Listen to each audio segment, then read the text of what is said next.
우리는 저번 시간에 로마서 15장 1절과 2절을 통해서 바울이 이웃을 기쁘게 하라는 그 명령 형태의 강한 권면을 하는 말씀을 우리가 나누었습니다. 강한 자에게 바울이 했던 얘기는 뭐냐면 약한 자의 약점을 담당해야 된다라고 하는 거였습니다. 약한 자의 약점을 담당하면서 자기를 기쁘게 하는 삶이 아니라, 그러니까 자기 어떤 종교적 우월감을 드러내거나 나는 옳은데 너는 틀리다고 하는 어떤 이런 비교적인 차원의 신앙이 아니라 이웃의 어떤 영의 회복을 위해, 믿음이 연약한 자의 영이 세워지는 것을 위해 그들을 기쁘게 하는 그런 성도의 삶이 되어야 한다는 것, 그것을 강조했었죠. 바울은 오늘 그 강조의 그 연장선에 있어서 예수 그리스도의 예를 오늘 본문에서 들고 있습니다. 3절에 보시면 그리스도께서 자기를 기쁘게 하지 아니하셨나니 기록된 바 주를 비방하는 자들의 비방이 내게 미쳤나이다 함과 같으니라 하면서 시편 69편 9절의 말씀을 인용해서 예수님이 바로 자기를 기쁘시게 하지 않는 삶의 모델이셨다라고 하는 것을 지금 가르치고 있는 겁니다. 시편 69편 9절의 내용이 바로 오늘 3절 중간에 나오는 주를 비방하는 자들의 비방이 내게 미쳤나이다 라고 하는 것이 시편의 말씀인데, 초대교회 기독교인들은요 이 시편 69편 9절의 이 내용을 예수 그리스도의 메시아적 고난과 그리고 그 죽음을 미리 내다본 예언으로 간주했었습니다. 바울이 오늘 이 구절을 인용할 때에는 단순하게 예수님이 십자가의 죽으심, 고난, 부활 요 부분만을 염두에 두고 쓴 것이 아니라 바울은 하나님의 뜻에 순종하기 위해서 인간의 몸을 입고 내려오신 그 초림의 사건부터 해서 예수님이 계속하여 그 인간의 삶을 살고 그러다가 고난을 받고 십자가에 죽으시고 부활하심으로 말미암아 하나님의 뜻을 성취하신 그 전 인생, 모든 인생을 통틀어서 예수님의 삶 자체가 바로 자기를 기쁘시게 하지 않는 삶이었다라고 하는 예로 든 겁니다. 우리 요한복음을 한번 가보시면 좋겠어요. 요한복음 6장. 요한복음 6장 38절로 한번 가보시면 좋겠습니다. 요한복음 6장 38절. 38절부터 40절까지 한번 함께 읽어보겠습니다. 요한복음 6장 38절에서부터 40절 시작. 내가 하늘에서 내려온 것은 내 뜻을 행하려 함이 아니요 나를 보내신 이의 뜻을 행하려 함이니라. 나를 보내신 이의 뜻은 내게 주신 자 중에 내가 하나도 잃어버리지 아니하고 마지막 날에 다시 살리는 이것이니라. 내 아버지의 뜻은 아들을 보고 믿는 자마다 영생을 얻는 이것이니 마지막 날에 내가 이를 다시 살리리라 하시니라. 아멘. 예수님께서 자기를 기쁘시게 하지 않는 삶을 살았다라고 하는 것은 본질적으로는 누구를 기쁘시게 하는 삶을 살았다는 걸까요?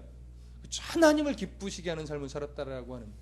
근데 그 하나님을 기쁘시게 하는 삶의 결과적 모습이 뭐냐면 이웃을 기쁘게 하는 거죠. 그렇죠? 그러나 그 이웃을 기쁘시게 한다는 거, 이웃을 기쁘게 한다는 것은 단순하게 그를 즐겁게 해준다 이런 차원의 문제가 아니라 그의 영이 살아나는 것. 그렇죠? 하나님 나라의 자녀가 되는 것. 오늘 요한복음의 말씀대로 하면 그들이 예수 그리스도를 믿음으로 말미암아 구원에 이르는 백성이 되게 한 것. 이것이 하나님의 뜻이고 그 결과적 모습이 바로 그들이 구원에 이르러서 정말 영적인 기쁨을 누리는 것. 이것 때문에 예수님은 자기를 기쁘게 하는 삶을 살지 않았던 겁니다. 이것 때문에 우리도 나를 기쁘시게 하는 삶을 살아서는 안 되는 거죠. 이것 때문에 바로 예수님이 인생의 모진 풍파를 겪으시면서 사람에게, 자기를 살리기 위해 오신 그 사람에게 모든 비방과 수치를 당하셨던 겁니다. 기꺼이 그 비방과 수치를 당하셨기에 결국 하나님께서 원하셨던 구원을 어떻게 하신 거예요? 이루신 거지. 우리는 그 은혜를 오늘도 덧입은 자들입니다. 예수님이 자기를 기쁘시게 하지 않았기 때문에 오늘 우리는 그 은혜 속에서 영적인 기쁨이 무엇인지를 아는 자가 되었고, 그 영적인 기쁨을 누리는 자가 되었고, 종종 잃어버리더라도 다시 회복하기 위해 말씀 앞에 몸부림치는 자가 된 것입니다. 예수님의 그러한 삶이 있었기 때문에 우리의 지금의 삶이 있는 것이죠.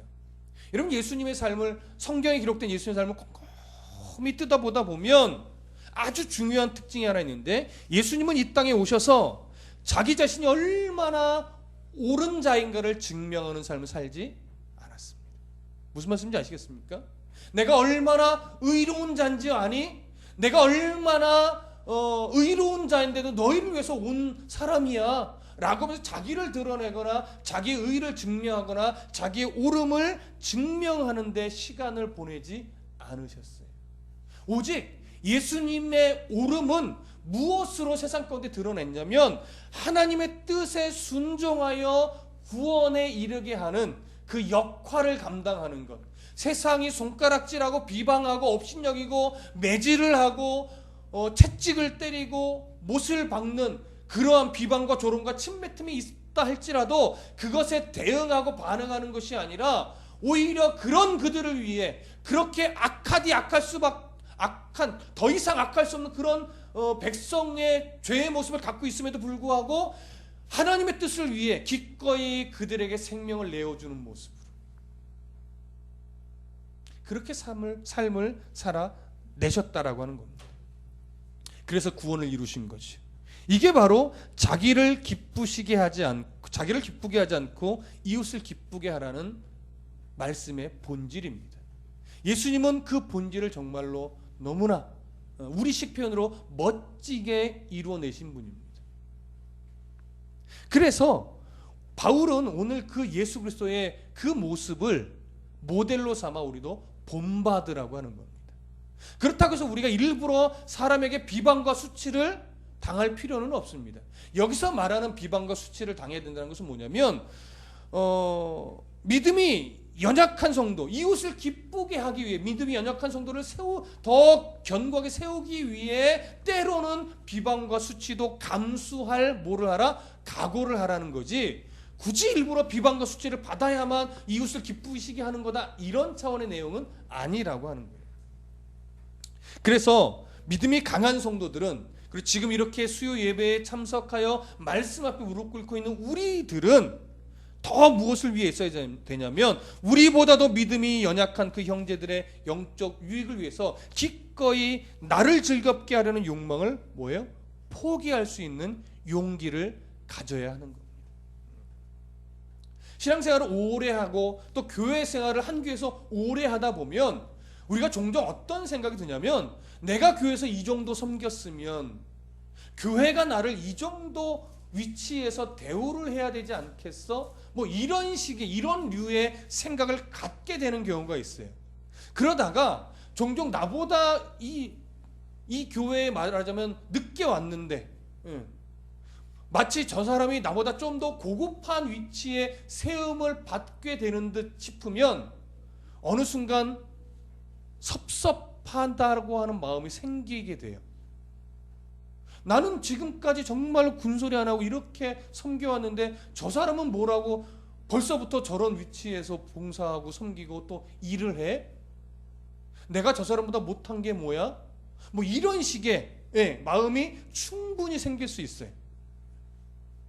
그러나 우리는 만약에 그 사람의 어떤 유익을 위해 세움을 받은 거라면 우리는 기꺼이 그 사람이 믿음에 세워지기 위해서 그러한 마음을 절연히 내려놓고 오히려 그 사람을 더 존귀하게 대우하고 섬겨주려고 하는 뭐가 필요해요? 용기가 필요한 거예요. 용기가. 근데 이런 자세는 갖기가 쉽지 않습니다. 누구나 다 자기도 모르게 기득권이란 게 생긴단 말이에요. 기득권이란 게. 터줏대감식의 그런 마음이 안 생길 수가 없어요. 안 생겨야 정상이라는 것이 아니라 누구나 그런 마음을 가질 수 있지만 이웃을 기쁘시게 하기 위해서 그런 마음을 이 말씀에 비추어 뭐예요? 누를 수 있는 용기가 필요한 거죠. 용기가. 이게 바로 믿음이 강한 자, 성숙한 자가 가져야 될 자세. 그것이 예수님이 보이셨던 뭐예요? 모델이에요. 보이셨던 모습이라고. 우리가 그 모습을 본받아 나도 내가 아무리 교회에서 오래되고 내가 아무리 나이가 많고 기여한 공로가 크다 하더라도 내가 교회에서 터줏대감식에 내가 기득권을 행사하는 그런 어리석음은 범치 않으리라 날마다 다짐하셔야 돼요. 그러한 모습이 바로 하나님을 기쁘시게 하는 거고, 그러한 모습이 많아져야 교회가 건강해지고 공동체가 건강해집니다. 그게 미랄이 되는 것이고, 그게 모퉁이 모릿돌 대신 예수 그리스도 옆에 나라고 하는 교회의 벽돌 하나가 아름답게 놓아지는 거예요. 기득권을 부리면 부릴수록 예수님 옆자리가 아니에요. 자꾸 위로 올라가려고 그러고 거기서 튕겨져 나가게 되는 모습밖에 가질 수 없습니다. 여러분, 성도의 강함은 어디서 오느냐?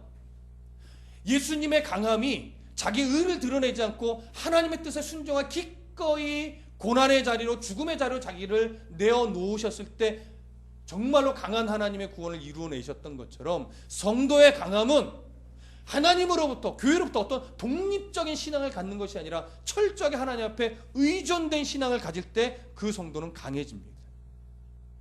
교회 공동체가 강해지려면 나 혼자 믿음이 좋아라고 독불장군식으로 나가는 신앙이 되어야 하는 것이 아니라 서로의 믿음에 철저하게 서로 의존하면서 기대면서, 이 기댄다는 건 뭐냐면 나의 어떤 경건성을 드러내는 것이 아니라 계속 다른 사람을 높여주고 기다려주고 이해해주면서 서로 기댈 수 있는 그런 신앙이 되어야만 그 공동체가 건강해지고 강해질 수 있는 겁니다. 이게 성도의 강함이에요. 성도의 강함은 기득권을 행사하는 데서 나오지 않고, 성도의 강함은 자기의 의로움을 드러내는 데 있지 않습니다. 오히려 자기를 낮추고 가리고 다른 사람을 더 존귀하게 여기며 대우해주고 세워주고, 이러한 모습 속에서 성도의 강함이 나타나는 것이에요. 우리 이런 마음을 결코 놓쳐서는 안 될 것입니다. 다시 오늘 본문으로 돌아오셔서 로마서 15장 4절로 가보겠습니다. 함께 읽습니다. 시작.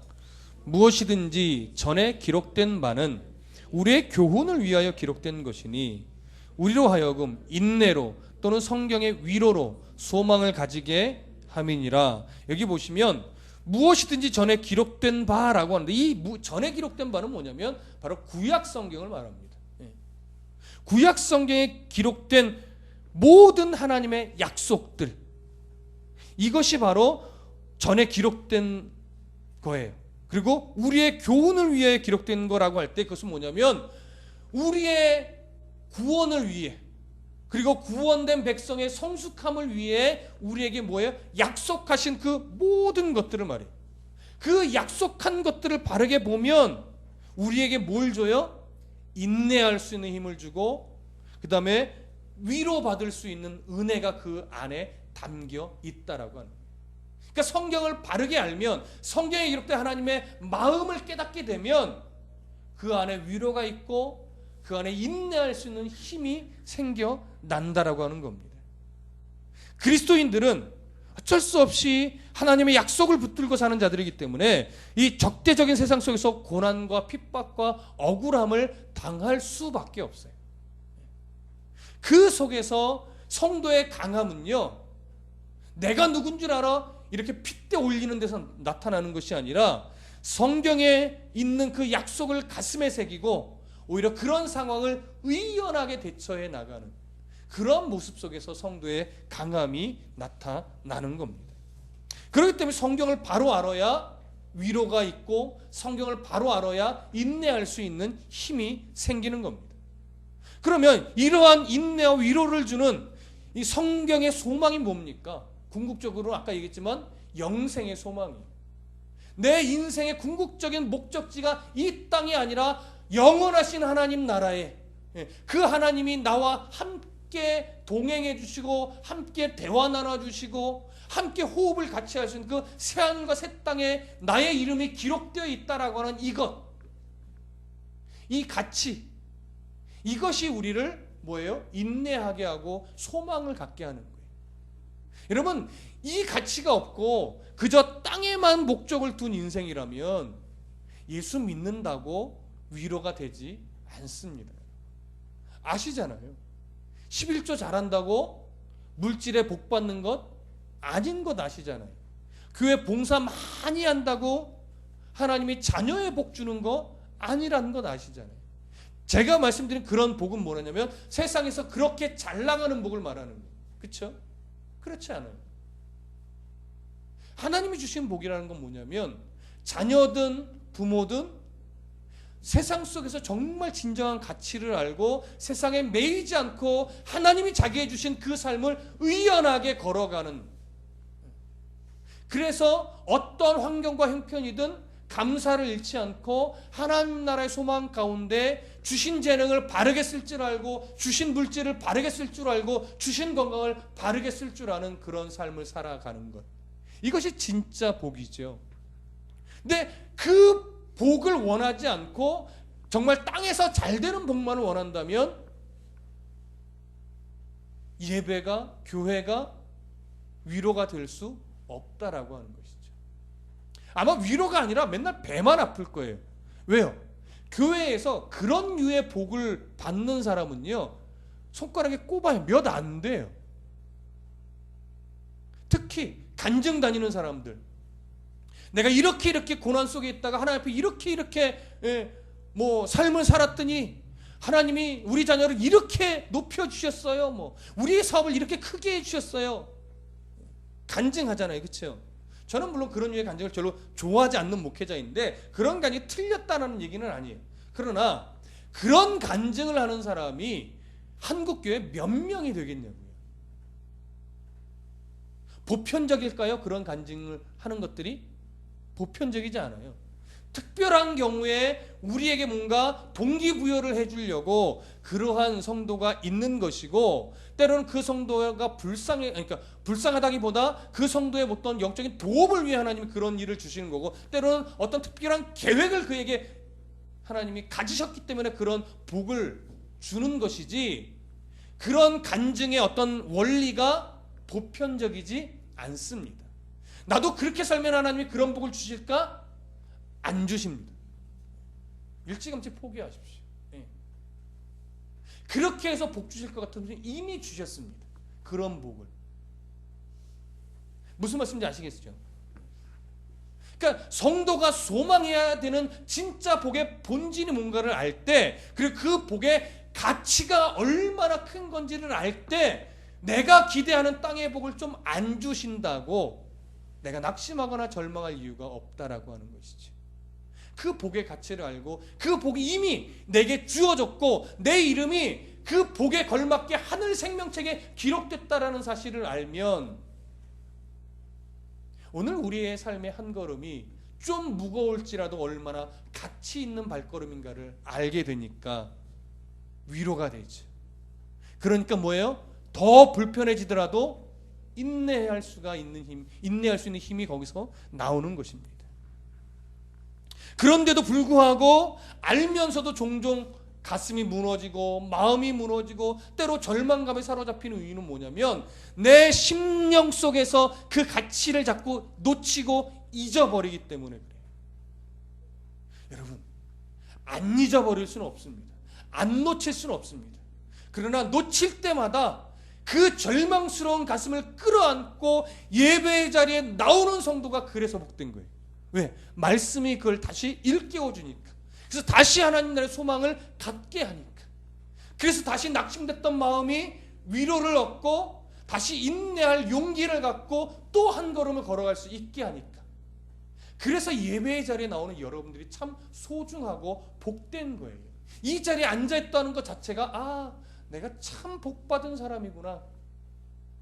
여러분, 예배 자리에 못 나오는 사람들의 대부분의 변명을 들어보세요. 뭐예요? 이래서 바쁘고 저래서 바쁘고 예배에 나오려고만 하면 이런 일이 생기고 저런 일이 생겨서 못 나오는 거예요. 그런 사정을 이해 못하는 것이 아니라 그런 사정에 늘 울무지어지다 보면 예배의 자리에 나올 수 없게 되죠. 여러분들은 뭐 한가해서 나옵니까?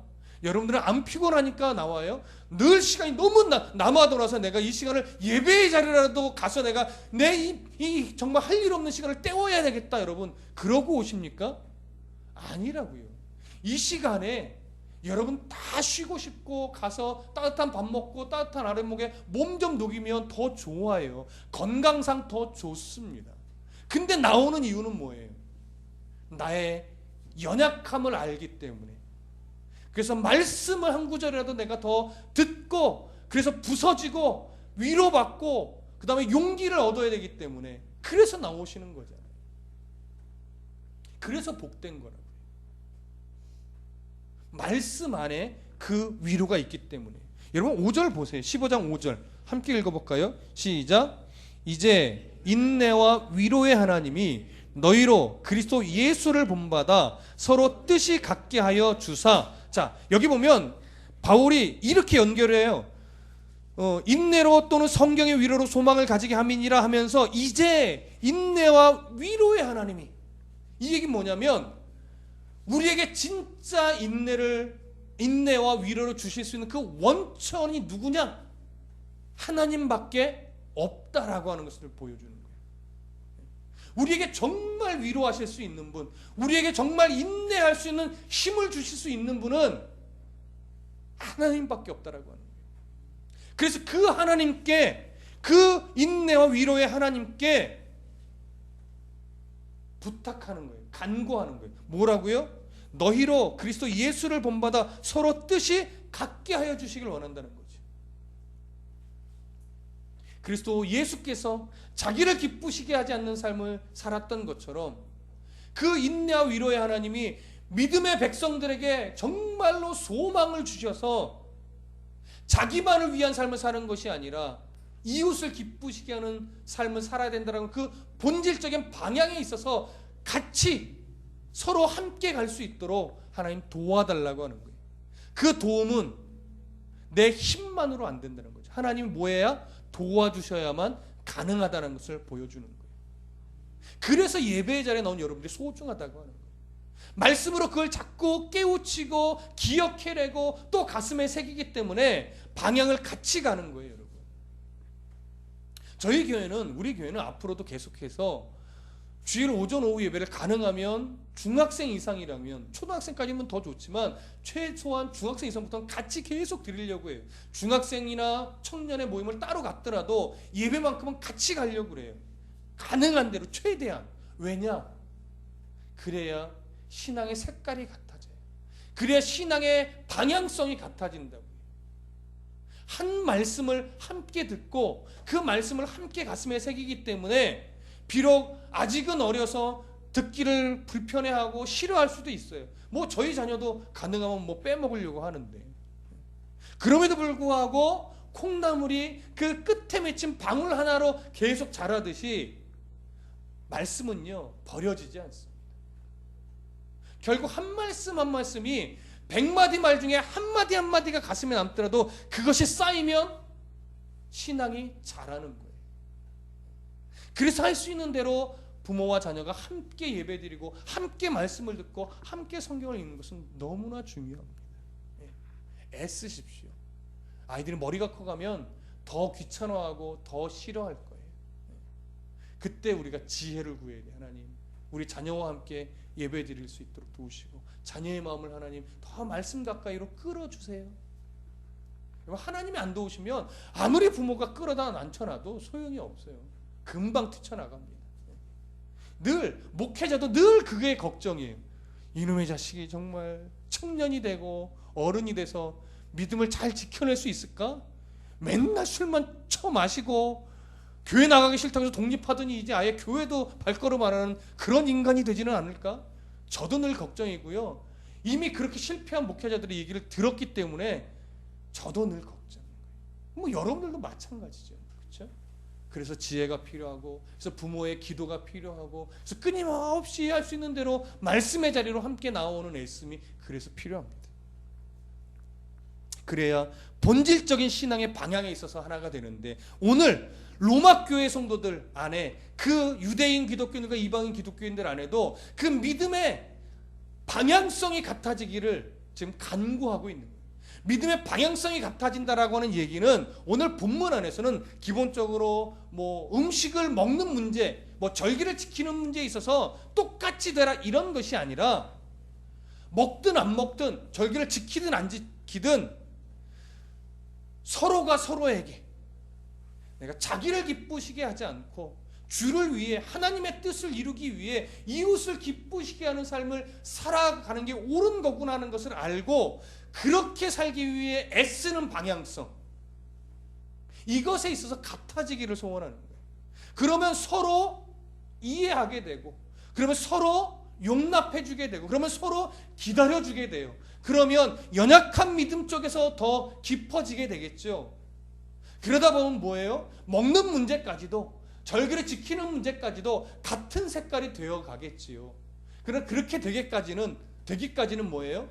서로가 애쓰는, 서로가 이웃을 기쁘시게 하기 위해 애쓰고 서로가 자기를 기쁘게 하지 않으려고 애쓰는 이 방향성만큼은 같아야 된다라고 하는 거예요. 그러니 쉽지 않죠. 그래서 예배의 자리에 앉아서 말씀을 듣는 성도가 먼저 그 위치에 서줘야 되는 거예요. 그 위치. 그래서 먼저 된 자의 책임이 중요한 겁니다. 앞선 자의 역할이 그래서 중요한 거예요. 예배 많이 드리고 앞선 자라고 해서 기득권을 휘둘렀다가는 어떻게 돼요? 그 공동체는 와해되고 깨지고 분열이 일어날 수밖에 없는 겁니다. 6절 보십시오. 오늘 본문의 6절 함께 읽어봅니다. 시작. 한 마음과 한 입으로 하나님 곧 우리 주 예수 그리스도의 아버지께 영광을 돌리게 하려 하노라. 여기서 한 마음이라고 하는 것은 내면의 연합입니다. 한 입이라고 하는 것은 외면적인 연합을 말합니다. 이 내면의 연합과 외면의 연합은 바로 방향성이에요. 좀 전에 말씀드린 그 방향성. 그 방향성이 같을 때 결국 내적으로 외적으로 연합이 이루어질 것이고, 그 아름다운 연합이 일어날 때 하나님의 영광이 드러내고 하나님께 영광이 돌려지고 그 하나님이 기뻐하신다라고 하는 거예요. 방향성이 같아질 때, 서로 이 애씀이 있을 때, 아직 색깔이 달라서 마음이 불편해질 수는 있으나 이 방향성을 갖고 서로 이해하려고 하고 서로 기다려주려고 하고 서로 용납해 주려고 할 때 그 공동체는 아름답게 서갈 것이고 하나님은 기뻐할 거라는 거예요. 그래서 비본질적인 부분의 다름이 다툼과 분열이라는 모습으로 나타나면 교회는 결국 근본적인 사명과 성도다움이 훼손돼요. 그래서 그 공동체는 허물어지고 무너지고 더 이상 교회가 아닌 그냥 모임밖에 되지 않습니다. 하나님의 영광도 가리워지게 돼요. 성도들은 늘 엉뚱한 것에 시간을 허비하고 소진하게 돼요. 다투고 깨어지고 싸우고 있는 교회들을 보십시오. 엉뚱한 일에 소진한다고요.